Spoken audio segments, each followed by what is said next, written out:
If you are wondering if we have power sharing available on the Motorola Edge 70 Fusion, then the answer is both yes and no. We do not have reverse wireless charging available on this phone. You cannot wirelessly charge other devices.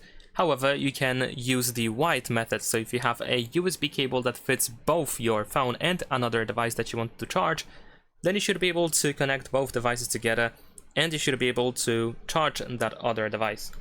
So let's plug it in and let's see if it's going to work. There we go, it works pretty much immediately.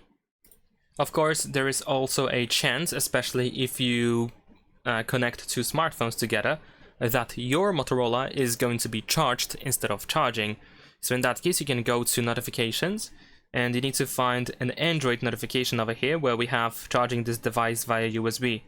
So you want to go into that notification to open USB preferences, and at the bottom you want to choose a charge connected device. You might also want to choose the USB controlled by this device, for example. And that is pretty much it. Leave a like and subscribe.